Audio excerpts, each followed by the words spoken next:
voice of the digital age. I am Marian Ibardalasa. I am Jello Balakway. And I am Kate Gilaw. At kami ang host nyo for today. In this episode, pag-uusapan natin kung paano binabago ng information age ang ating society.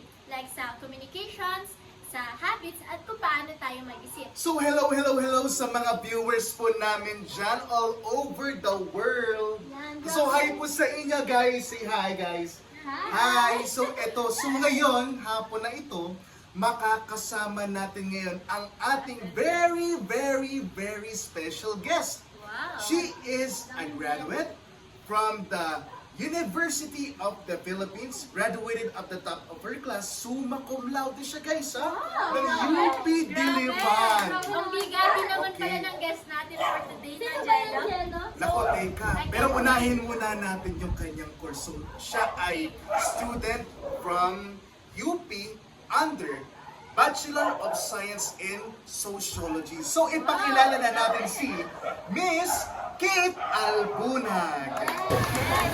So hello, good afternoon everyone. Thank you for inviting me as your guest. It's my pleasure to be here.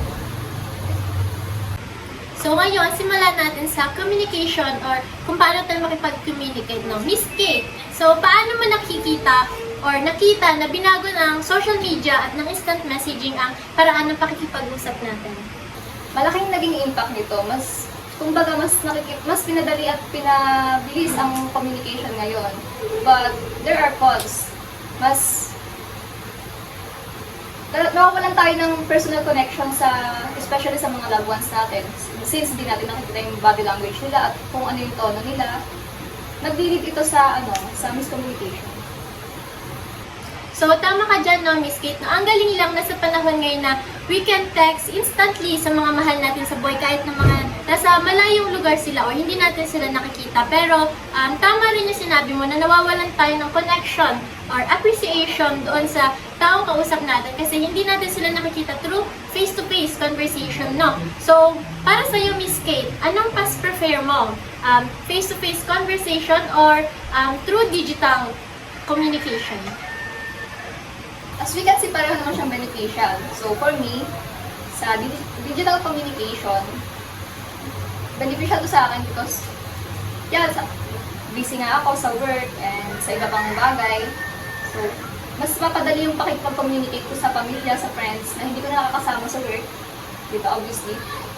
On the other hand, mas prefer ko pa rin yung face-to-face conversations kasi, ayun nga, na-avoid natin yung misunderstandings, diba? Lalo na sa mga mahal natin sa buhay.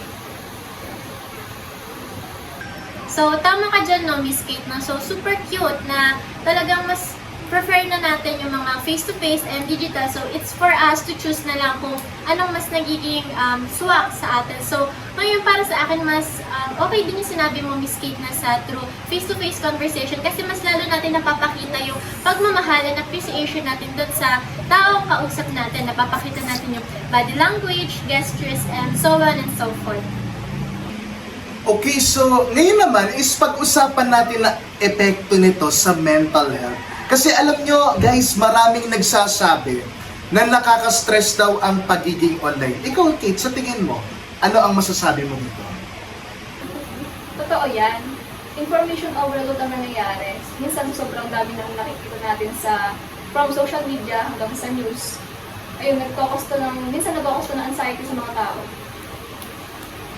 Hoy, Kate, alam mo, totoo. Sa totoo lang, ang hirap nga minsan parang ang saya, di ba, ng lahat. Tapos, ikaw naman, stress ka sa likod ng screen. Kaya, alam mo yun, ang dami ring nagso-social media detox.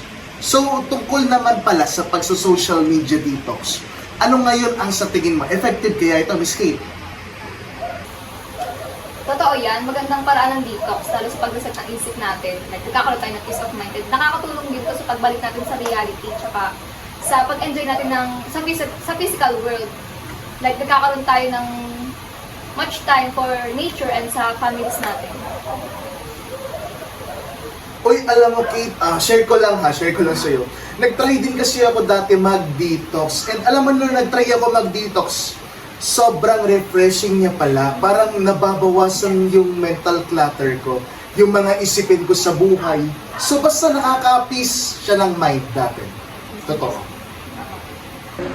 Yan, so speaking of clutter, pag-usapan naman natin ng tungkol sa misinformation. Sa information age, parang kahit sino ay pwedeng mag-post ng kahit ano online. And ano kaya ang magiging, or ano kaya ang epekto nito sa lipunan? Miss Kate? Napalaki ng effect nito, lalo sa panahon ngayon, like sa social media. Sobrang daming kumakalat ng fake news.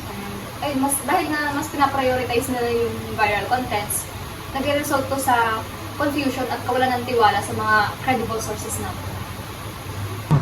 Yes, nakakatakot lang isipin na sa isang fake post is maaari na itong maka-impluwensya sa libo-libong tao. Ano kaya yung mga pwede nating gawin para maiwasan at labanan ng mga to? Simple lang, we must practice fact-checking before sharing. Siguraduhin din natin na credible yung sources at mag-isip muna ng mabuti bago magpapaniwala sa mga nababasa natin online. Yes, tama ka. Kung magiging isa tayong responsableng cyber citizen or online users is malaking bagay na iyon para sa digital world. So, lagi niyong tandaan na kahit alam naman natin na may advantages to is meron din disadvantages sa mga ito. Like, kailangan natin mag-rely sa credible sources as well as i-fact check muna yung mga nakukuha natin or ipo-post natin online kasi malaking bagay iyon at makaka-epekto yun sa maraming tao, sa libo-libong tao. So yun lang ang tips ko sa ating mga users dyan is lagi kayong mag-fact check and maging isang responsableng cyber citizen. So ngayon, lastly, tapusin na natin ito with the good news or mga opportunities and positive impacts na nadadala ng technology sa atin. So Miss Kate, ano sa tingin mo ang pinakamalaking benepisyo or benefits ng technology sa panahon ngayon? Napakaraming nabuksan na opportunity ng technology sa education, work at healthcare. For example, is yung online learning, telemedicine at iba pa. Sobrang laki ng naitulong ito.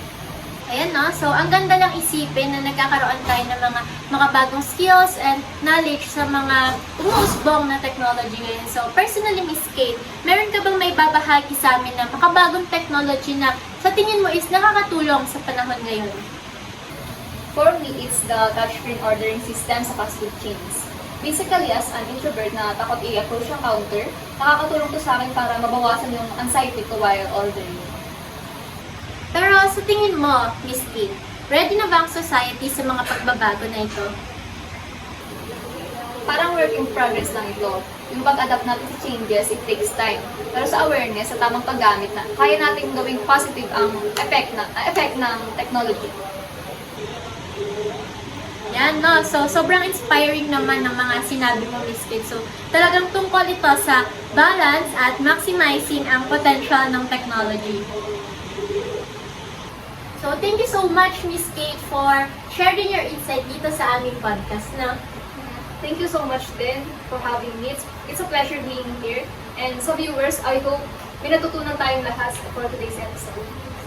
Okay, so that is it for today's episode of Voices of the Digital Age. Don't forget to like, Subscribe and share this video. So, share nyo yung comments nga, insights. see you next time everyone! Bye! Bye!